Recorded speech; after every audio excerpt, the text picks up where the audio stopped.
Los hombres son raros.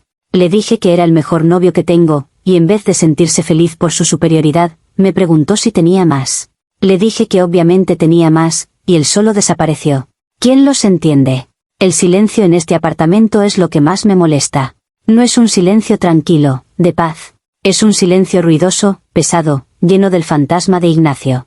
Su taza de café favorita sigue en el escurridor, la que tenía una pequeña grieta en el asa que solo él sabía cómo agarrar para no cortarse. El aire todavía huele un poco a su loción de afeitar, una mezcla de sándalo y algo cítrico que ahora me revuelve el estómago. Llevo 3 días sentada en este sofá, el mismo sofá donde todo se vino abajo, y sigo sin entenderlo. Le doy vueltas a la conversación en mi cabeza como si fuera una película, buscando el fotograma exacto donde todo se torció, y siempre llego a la misma conclusión: su reacción no tuvo ningún sentido. Fue una explosión de inseguridad tan pura y tan masculina que casi me da lástima. Le di el mayor cumplido que una mujer como yo puede dar. No soy de las que regalan palabras bonitas porque sí. Soy directa, soy honesta. Cuando siento algo, lo digo. Y en ese momento, sentada frente a él, con la luz de las velas haciendo brillar sus ojos mientras me contaba una anécdota tonta de su trabajo, lo sentí de verdad. Un torrente de afecto y gratitud. Él había cocinado mi plato favorito, había recordado que se me había acabado el vino blanco que me gusta y había comprado 2 botellas.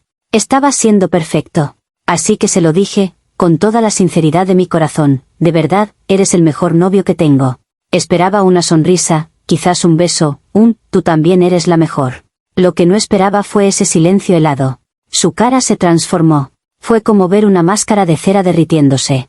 La sonrisa se congeló y luego se desvaneció, y sus ojos, que un segundo antes brillaban, se volvieron opacos, distantes. Dejó el tenedor sobre el plato con un tintineo que resonó en toda la habitación. Y luego vino la pregunta, en un tono que nunca le había oído, plano, sin vida. ¿El mejor? Yo asentí, todavía sin captar la tormenta que se estaba gestando en su cerebro. Le sonreí, tratando de devolverle la calidez. ¿Qué tenía de malo? Era un hecho. Era el número 1, el campeón. Debería haber estado orgulloso, celebrando su victoria en el ranking de mi afecto. Pero en lugar de eso, en lugar de aceptar su medalla de oro, decidió sabotearse. ¿El mejor, de cuántos?, preguntó. Y lo dijo como si la pregunta fuera una trampa, una acusación. Me reí, de verdad que me reí, porque me pareció absurdo. Era, ¿en serio? Después de 2 años juntos, ¿todavía no entendía quién era yo?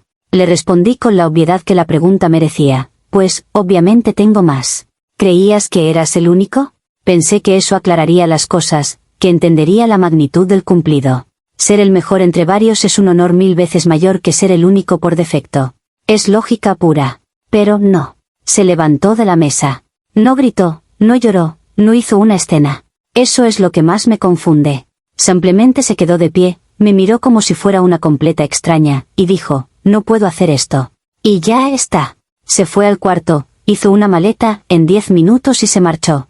Sin más explicaciones, sin darme la oportunidad de hacerle entrar en razón. Simplemente desapareció, como un cobarde.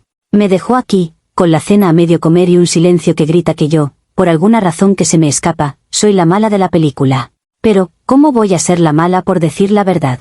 ¿Cómo voy a ser la mala por darle un cumplido? Sinceramente, los hombres son un misterio que no tengo ganas de resolver. Si rebobino la cinta, todo era perfecto. O casi. Ignacio era el tipo de novio que sale en las comedias románticas, el que te hace pensar que los guionistas exageran porque nadie puede ser tan bueno. Recordaba el nombre de mi mejor amiga, la fecha de aniversario del día que adoptamos al gato, y siempre sabía cuando necesitaba un abrazo en lugar de palabras. Me traía flores sin motivo, me preparaba el desayuno los domingos y tenía esa paciencia infinita para escuchar mis quejas sobre el trabajo, asintiendo con la cabeza con una seriedad que me hacía sentir la persona más importante del mundo. Todos mis amigos lo adoraban. Cuídalo, que de esos ya no quedan, me decían. Y yo lo cuidaba, a mi manera. Sin embargo, a veces, todo ese amor se sentía pesado, como una manta demasiado gruesa en una noche de verano. Me asfixiaba. Yo nunca he sido la clase de mujer que se define por su relación. Necesito mi espacio, mi aire, mis propios proyectos. Necesito saber que si mi pareja desapareciera mañana, mi mundo no se derrumbaría. Es supervivencia emocional básica. Ignacio, con su devoción total, a veces parecía no entenderlo. Su amor era un océano, y yo sentía que me ahogaba, que me estaba disolviendo en él, perdiendo mis contornos, convirtiéndome en la novia de Ignacio, en lugar de ser yo misma. Se lo dije muchas veces, o al menos se lo di a entender. Le explicaba que necesitaba mis noches de chicas, que a veces prefería quedarme sola leyendo un libro en lugar de salir a cenar. Le decía que mi independencia era lo más valioso que tenía. Y él siempre sonreía y decía que lo entendía, que admiraba mi fortaleza. Ahora me doy cuenta de que en realidad no entendía nada. Creía que mi necesidad de espacio era una peculiaridad adorable, un rasgo de mi carácter fuerte, no una filosofía de vida fundamental. Él veía mi independencia como un accesorio, y yo la veo como mi columna vertebral. Recuerdo una vez que planeó un fin de semana sorpresa en una cabaña en el bosque. Era un gesto increíblemente romántico, lo sé, pero yo ya había hecho planes para ir a un concierto con unos amigos. Cuando se lo dije, vi una sombra de decepción en su cara, pero la ocultó rápidamente. No te preocupes, lo cancelo. Lo importante es que te diviertas, dijo. Y en ese momento, en lugar de sentirme agradecida, sentí una punzada de irritación. ¿Por qué tenía que hacerlo todo tan fácil? ¿Por qué no podía simplemente enfadarse un poco, tener sus propios planes inamovibles? Su flexibilidad se sentía como una presión silenciosa para que yo fuera igual de entregada, igual de absorbida por nosotros. Esa era la grieta en nuestra perfecta fachada. Él quería construir un mundo para dos, y yo necesitaba mantener un pie en mi propio universo, un lugar donde solo yo tenía la llave. Él pensaba que el amor era fusión, y para mí, siempre ha sido una alianza de dos seres completos e independientes. Creí que lo había aceptado. Creí que habíamos encontrado un equilibrio. Qué ilusa fui al pensar que un hombre podía realmente comprender la necesidad de una mujer de no pertenecerle por completo a nadie. Mi sistema, como lo llamo yo, no nació de la malicia. Nació de la lógica pura y de una conversación que me cambió la vida con mi amiga Carla. Estábamos tomando un vino una noche, y ella, que es psicóloga, empezó a hablar de la monogamia como una construcción social obsoleta, una fuente de presión y expectativas irreales. Nadie puede serlo todo para otra persona, dijo. No es justo pedirle a tu pareja que sea tu amante, tu mejor amigo, tu confidente, tu compañero de aventuras y tu apoyo intelectual. Es agotador y condena la relación al fracaso. Y en ese momento, todo hizo clic en mi cabeza. Esa era la presión que sentía con Ignacio. La presión de que él fuera mi todo, y yo el suyo. Así que decidí diversificar. No es como si hubiera puesto un anuncio buscando candidatos. Simplemente, dejé de cerrar puertas. Conocí a Javier en un club de lectura, era brillante, cínico y podíamos pasarnos horas debatiendo sobre filosofía, algo que a Ignacio le aburría soberanamente. Nuestras citas eran puramente cerebrales, cafés largos y conversaciones intensas. Luego estaba Marcos, un instructor de escalada que conocí en un viaje de fin de semana. Él era pura adrenalina, impulsividad. Con él sentía una libertad física que no tenía con nadie más. Ninguno de ellos amenazaba lo que tenía con Ignacio. Al contrario, lo protegían. En mi mente, las reglas eran clarísimas y completamente éticas. Ignacio era el centro, el ancla. Él era el novio del hogar, de los domingos en el sofá, de los planes a futuro, de conocer a la familia. Él tenía mi corazón, mi compromiso emocional. Los demás eran satélites, complementos. Cada uno llenaba un pequeño vacío específico que Ignacio, por ser un ser humano y no un superhéroe, no podía llenar. Al tener estas otras conexiones, yo no le exigía a Ignacio que fuera alguien que no era. No me frustraba porque no quisiera debatir sobre Nietzsche o saltar en paracaídas. Podía volver a casa con él y apreciarlo por lo que sí era, un hombre maravilloso, tierno y estable. Nunca les mentí, no del todo. A Javier y a Marcos les dejé claro que tenía una relación principal y que no buscaba nada serio ni un futuro con ellos. Y a Ignacio, bueno, no le mentí, simplemente no le di información que no necesitaba. ¿Para qué? ¿Para herir sus sentimientos con detalles que su mente tradicional no podría procesar? Mi silencio era una forma de protección. Estaba protegiendo su felicidad, nuestra estabilidad. Le estaba dando la mejor versión de mí misma, una versión completa y satisfecha, sin cargarle con el peso de mis necesidades complejas. Me convencí a mí misma de que esto era una forma de amor más evolucionada. Estaba hackeando el sistema, creando un modelo de relación a medida que funcionaba para mí y que, en teoría, beneficiaba a todos. Yo estaba feliz y completa, y por lo tanto, era una mejor novia para Ignacio. Él recibía todo el amor doméstico y la estabilidad, y yo no sentía esa claustrofobia que había saboteado mis relaciones anteriores. Era una solución perfecta. Un ecosistema emocional sostenible. O eso creía yo hasta que una sola frase, un cumplido honesto, lo hizo explotar todo. La noche en cuestión tenía que haber sido una de las mejores. Ignacio había recreado nuestra primera cita, pero en casa. Había cocinado la misma pasta con mariscos, había puesto la misma lista de reproducción de jazz suave que sonaba en aquel pequeño restaurante italiano. Había encendido velas por todo el salón, y el ambiente era íntimo, perfecto. Se había esforzado tanto que me sentí abrumada por una ola de ternura. Estaba ahí, mirándome desde el otro lado de la mesa, con esa expresión de amor puro y sin filtros que solo él tenía, y yo me sentí, por un momento, la mujer más afortunada del mundo. Fue esa sensación, esa oleada de afecto genuino, lo que me impulsó a decirlo. Quería que supiera lo especial que era, que entendiera su lugar en mi vida. No era solo mi novio. Era el mejor. La cima de la pirámide. Así que, después de un sorbo de vino, lo miré directamente a los ojos y solté la frase que llevaba tiempo sintiendo: de verdad, eres el mejor novio que tengo. Lo dije con una sonrisa, esperando que su cara se iluminara. Quería que se sintiera como un rey, porque en ese momento, para mí, lo era. El cambio fue instantáneo y brutal. Vi cómo la luz se drenaba de su rostro. La sonrisa se le borró, y fue reemplazada por una expresión de confusión absoluta. Fue un cambio tan drástico que por un segundo pensé que se había atragantado. ¿Qué has dicho?, preguntó, y su voz sonaba hueca. Repetí la frase, un poco más despacio, pensando que quizás no me había oído bien por la música. ¿Que eres el mejor novio que tengo?, insistí, todavía sonriendo, aunque una pequeña alarma empezó a sonar en mi cabeza. Fue entonces cuando dejó el tenedor y me miró con una intensidad que me heló la sangre. ¿El mejor? La palabra flotó en el aire entre nosotros, cargada de un peso que yo no entendía. Asentí, confundida. ¿A dónde quería llegar? Y entonces hizo la pregunta que lo dinamitó todo: ¿el mejor, de cuántos? La pregunta me pareció tan fuera de lugar, tan ridículamente insegura, que no pude evitar soltar una pequeña risa nerviosa. ¿Estábamos realmente teniendo esa conversación? ¿En medio de nuestra noche perfecta? Mi respuesta fue pura honestidad, sin filtros. Pues, obviamente tengo más. ¿Pensabas que era la única persona con la que salía? Lo dije con un tono casi didáctico, como si le estuviera explicando una verdad universal. En mi cabeza, estaba siendo transparente, estaba tratándolo como a un igual, un adulto capaz de manejar una realidad compleja. Esperaba un momento de sorpresa, sí, pero luego una conversación madura. Que me preguntara cómo funcionaba, que entendiera la lógica. En cambio, su cara se quedó completamente en blanco. Era como si su cerebro se hubiera apagado. Se quedó en silencio durante lo que pareció una eternidad. Yo esperaba que dijera algo, cualquier cosa.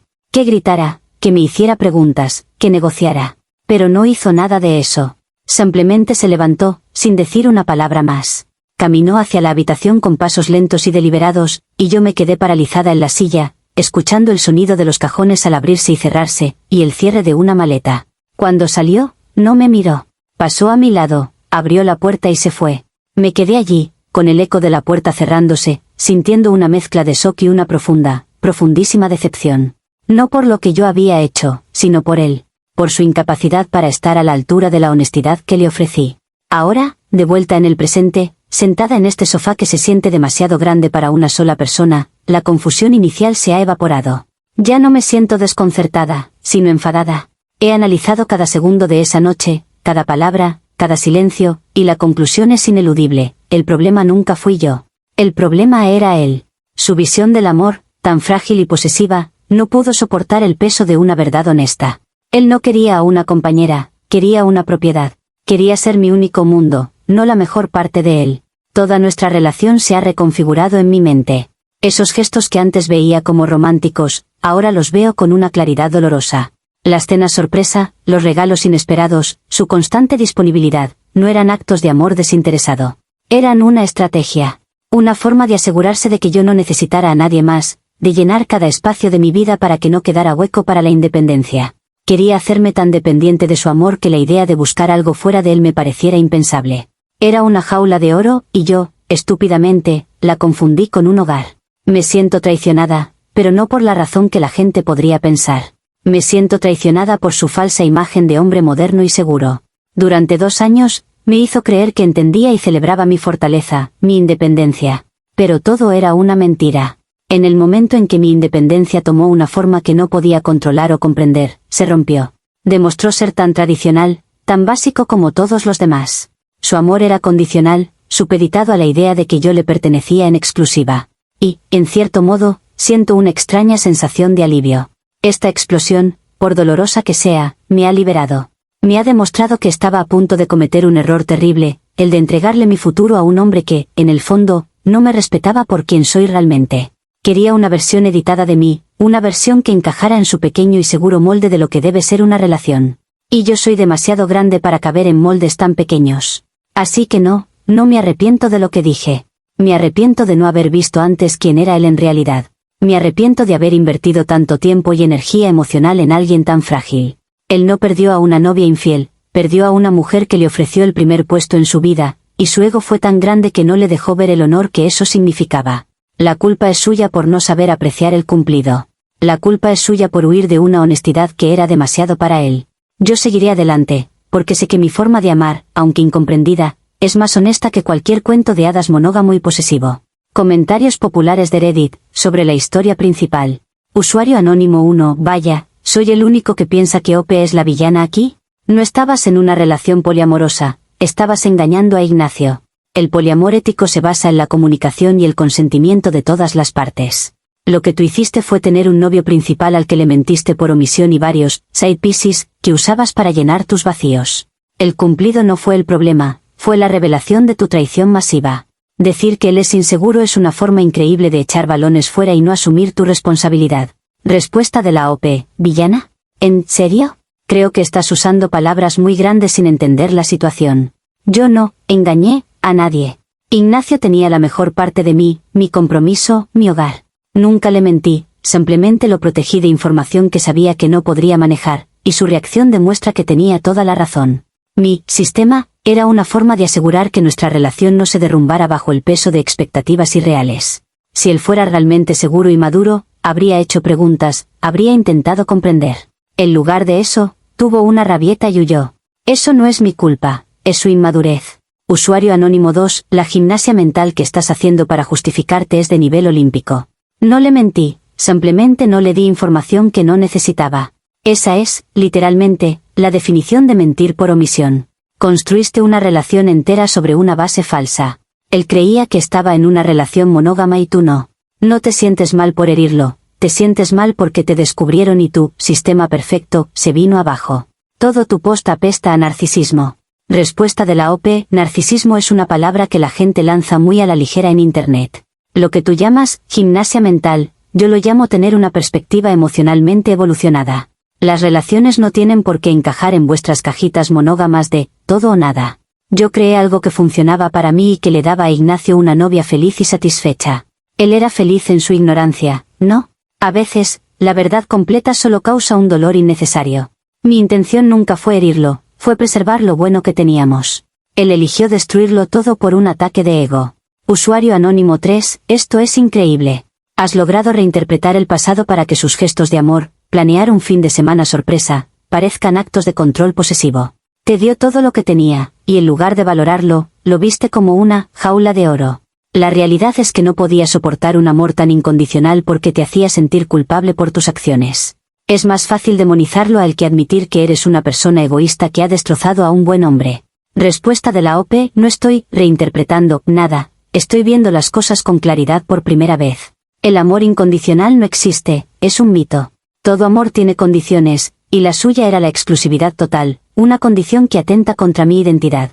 No me sentía culpable, me sentía asfixiada. Él no me amaba a mí, la persona completa y compleja, amaba la idea de mí que se había construido en su cabeza. Cuando la mujer real apareció, la que tiene necesidades que él no puede satisfacer, no pudo soportarlo. No destruí a un buen hombre, me liberé de un niño con miedo disfrazado de príncipe azul.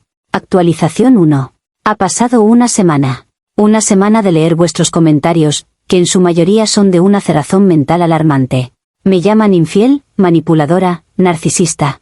Es fascinante cómo una turba anónima puede juzgar con tanta dureza una dinámica que no entienden en absoluto. Vuestras mentes binarias de bueno y malo no pueden procesar la idea de que puede haber estructuras relacionales más allá del cuento de hadas monógamo que os han vendido. Me sentí atacada, sí, pero sobre todo, profundamente incomprendida. Es como intentar explicarle los colores a alguien que solo ve en blanco y negro. A pesar de vuestra negatividad, decidí que esto era un simple malentendido que podía arreglarse con una conversación adulta. Ignacio solo necesitaba tiempo para procesar el shock inicial y luego, con mi ayuda, entendería la lógica de todo. Así que intenté llamarlo. Directo al buzón de voz. Le escribí un WhatsApp largo y razonado, explicando mi filosofía, reiterando que él era el más importante, un solo tic. Me había bloqueado. Lo intenté por Instagram, por Facebook. Bloqueada en todas partes. Este acto de silenciarme, de negarme la oportunidad de explicarme, es lo que más me ha dolido. Es de una inmadurez atroz. Huye de la confrontación, se tapa los oídos y canta, la, para no escuchar una verdad que le incomoda. Esto solo refuerza mi teoría de que nunca estuvo preparado para una relación honesta. Buscando algo de cordura, llamé a mi amiga Carla, la única persona que parecía entender mi forma de pensar. Y no me decepcionó. Le conté todo, la cena, la frase, su huida, el bloqueo total. Ella suspiró al otro lado de la línea y me dijo exactamente lo que necesitaba oír. Cariño, el mundo no está preparado para tu nivel de honestidad. Has ido demasiado lejos para ellos, me dijo. Ignacio es producto de una sociedad que enseña a los hombres que el amor es posesión. No es tu culpa. Él es el que tiene que deconstruirse, no tú. Sus palabras fueron un bálsamo. Me sentí validada, reafirmada en mi convicción de que yo no era el problema. Con esa nueva energía, decidí que no iba a dejar que el drama de Ignacio arruinara mis otras conexiones. Después de todo, el propósito de mi sistema era precisamente tener una red de apoyo. Llamé a Javier, el del club de lectura, esperando tener una de nuestras conversaciones estimulantes que siempre me levantaban el ánimo. Pero su tono era extrañamente frío. ¿Pasa algo?, le pregunté. Hubo una pausa incómoda. Sí, dijo finalmente. Ignacio me llamó. Mi corazón se detuvo por un segundo. Me lo contó todo. Que él era tu novio principal y que yo era una especie de pasatiempo intelectual. No me hace ninguna gracia, la verdad. Colgué el teléfono sintiendo un nudo en el estómago. ¿Ignacio lo había llamado? ¿Con qué derecho? Intenté contactar con Marcos, el de la escalada, pero su respuesta fue un mensaje de texto cortante. Ignacio me contactó. No quiero volver a saber de ti. Pensaba que teníamos algo honesto. De repente, las paredes de mi mundo cuidadosamente compartimentado empezaron a desmoronarse. Ignacio, en su rabieta infantil, no solo se había ido, sino que había decidido llevarse todo mi sistema con él. Había cogido una bomba y la había lanzado sobre los cimientos de mi vida, envenenando mis otras relaciones con su perspectiva cerrada y tradicional. Esto ya no era una ruptura, era una campaña de tierra quemada. Comentarios populares de Reddit, sobre la actualización 1. Usuario anónimo 4, ajá. Así que Ignacio no era el pusilánime que describías. Resulta que tiene una columna vertebral de acero. Contactar a los otros tíos no fue una campaña de tierra quemada, fue un acto de solidaridad. Les avisó de que estaban siendo utilizados por la misma persona. Él es el héroe de esta historia, no el villano. Y tu amiga Carla suena como la peor clase de habilitadora, diciéndote exactamente lo que quieres oír para evitar cualquier tipo de autorreflexión. Respuesta de la OP, ¿héroe? ¿Llamas héroe a alguien que va por ahí chismorreando y destruyendo relaciones por despecho? Es un comportamiento mezquino y vengativo, no heroico. Se sintió herido y su primer instinto fue herirme a mí de la forma más dañina posible, atacando mi red de apoyo. Y Carla no es una habilitadora, es una persona inteligente que entiende las complejidades de la psicología humana más allá de vuestros juicios de valor de patio de colegio. Ella ve la situación desde una perspectiva profesional, no desde la moralina barata. Usuario anónimo 5, él es el que tiene que deconstruirse, no tú. Esa frase de tu amiga te va a costar muy caro. Te está dando permiso para no aprender absolutamente nada de esta experiencia. La ironía es que tú hablas de honestidad radical, pero el único que ha sido radicalmente honesto aquí ha sido Ignacio al final, contándoles la verdad a los otros hombres. Tú eras la que vivía en una fantasía construida sobre el engaño. Ahora la realidad te ha golpeado en la cara. Respuesta de la OP, no me está costando nada, me está reafirmando. Mi honestidad radical era con mis propias necesidades y mi estructura. Su honestidad fue un acto de agresión. Hay una diferencia enorme. Él no les contó la verdad, les contó su verdad, su versión victimista y distorsionada de la historia. Yo no vivía en una fantasía, tenía un sistema funcional que me hacía feliz. Él es quien no pudo soportar no ser el protagonista absoluto de mi vida y decidió quemar todo el plató de rodaje. Usuario anónimo 6, te das cuenta de que si hubieras sido honesta desde el principio con todos, nada de esto estaría pasando, ¿verdad? Si Javier y Marcos hubieran sabido que Ignacio no sabía nada de ellos, ¿crees que habrían aceptado ser tus satélites? Por supuesto que no, y si Ignacio hubiera sabido que tenía que competir por ser el número 1, probablemente se habría ido el primer día. Tu sistema no era evolucionado, era una bomba de tiempo basada en mentiras y secretos. Ignacio no la detonó, solo señaló que el temporizador había llegado a 0. Respuesta de la OP, ¿y para qué? ¿Para crear drama innecesario? Los detalles no eran relevantes para ellos. Javier tenía lo que quería de mí, y Marcos también. Estaban satisfechos con nuestra dinámica. Ignacio era el único que tenía un problema con ello debido a su propia inseguridad. Meter a los demás en esto fue un golpe bajo, una forma de aislarme. No fue un acto de justicia, fue una táctica de control para castigarme por no seguir sus reglas. El hecho de que todos se hayan puesto de su lado solo demuestra lo arraigado que está el pensamiento posesivo en nuestra cultura. Actualización final. El derrumbe fue total. En menos de 48 horas, todos los pilares de mi vida social y emocional se convirtieron en polvo. Javier me envió un último correo, largo y analítico, donde desglosaba mi falta de integridad ética, como si fuera una tesis doctoral. Marcos simplemente me bloqueó después de su último mensaje. Intenté hablar con otros amigos, pero la noticia se había extendido. La versión de Ignacio, la del pobre hombre engañado, había ganado la narrativa. Me convertí en la villana de la historia de todos, la bruja manipuladora. La gente me miraba con una mezcla de pena y desprecio. Me sentí completamente sola, aislada en una isla que yo misma, supuestamente, había creado. La única persona que me quedaba era Carla. La llamé, desesperada, necesitando otra dosis de su validación, de su perspectiva que siempre me tranquilizaba. Pero esta vez, su voz era diferente. Había una distancia, una frialdad que no reconocí. Le conté entre sollozos cómo todos me habían abandonado, cómo Ignacio había logrado poner a todo el mundo en mi contra. Esperaba que se indignara conmigo, que maldijera su comportamiento. En cambio, hubo un largo silencio. Y luego, las palabras que finalmente me rompieron. Mira, cuando hablábamos de poliamor, yo me refería al poliamor ético. Con comunicación, con consentimiento, donde todos los implicados saben en qué terreno pisan. Lo que tú hiciste, eso fue otra cosa. Engañaste a Ignacio, y usaste a los demás. Lo siento, pero no puedo defender esto. Colgué. No podía respirar. La traición de Carla fue peor que la de Ignacio.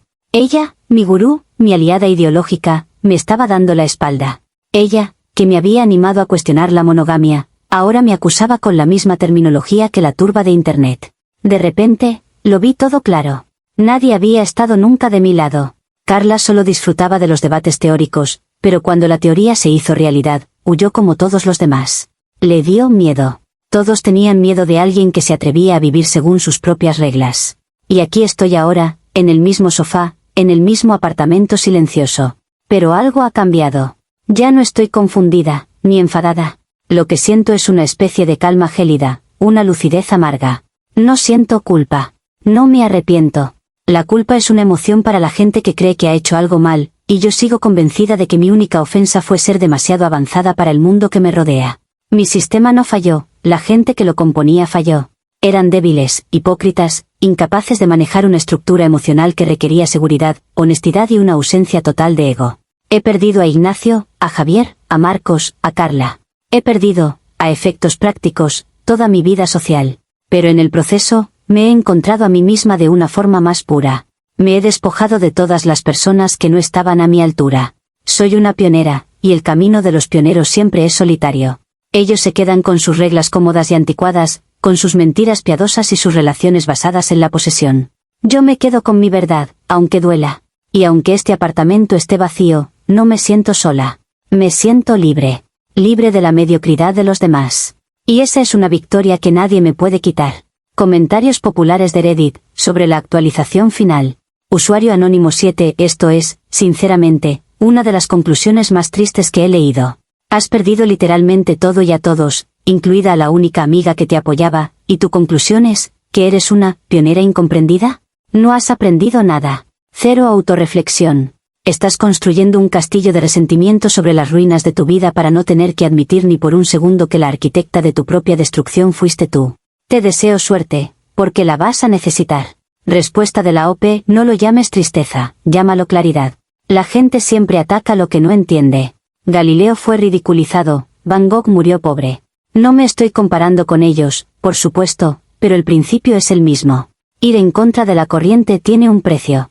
Y no estoy resentida, estoy en paz. He eliminado de mi vida a todas las personas que no compartían mis valores fundamentales de honestidad y autonomía. A veces, la adición más importante a tu vida es la sustracción. Usuario anónimo 8, la traición de Carla no fue una traición. Fue tu amiga intentando, por última vez, hacerte ver la realidad. Hay una diferencia abismal entre poliamor ético y engaño en serie, y tú sigues negándote a verla. Ella no te abandonó porque tuviera miedo, te abandonó porque se dio cuenta de que no estabas interesada en la ética, solo en la justificación. Es la historia de la persona que se tira por un acantilado y culpa a la gravedad por el resultado. Respuesta de la OP: Carla me traicionó porque en el fondo es tan convencional como todos los demás. Le encanta hablar de teorías radicales, pero no tiene el valor de aplicarlas. Vio que la situación se volvía socialmente incómoda y eligió la salida fácil: culparme a mí. No me tiré por ningún acantilado. Intenté construir un puente hacia una forma de relacionarse más honesta, y la gente a la que invité a cruzarlo decidió prenderle fuego porque les daba vértigo la altura. El problema no es el puente, son los que tienen miedo a volar. Usuario anónimo 9: me siento libre. No, no te sientes libre. Te sientes sola y estás intentando desesperadamente darle un giro positivo a una catástrofe. La verdadera libertad viene de tener relaciones honestas y genuinas, no de aislarte porque nadie quiere participar en tus engaños. Estás en una celda que tú misma has construido, y la has decorado con palabras como pionera y autonomía, para no tener que ver los barrotes. Es una tragedia. Respuesta de la OP: mi libertad es real. Es la libertad de no tener que disculparme por ser quien soy. Es la libertad de no tener que encogerme para caber en las expectativas de otros. Lo que tú llamas celda, yo lo llamo un santuario. Un lugar donde la única opinión que importa es la mía. Quizás eso os parezca una tragedia, pero para mí, después de todo lo que ha pasado, suena como la única forma sensata de vivir. He terminado de buscar validación externa. Si el mundo no me entiende, es problema del mundo, no mío.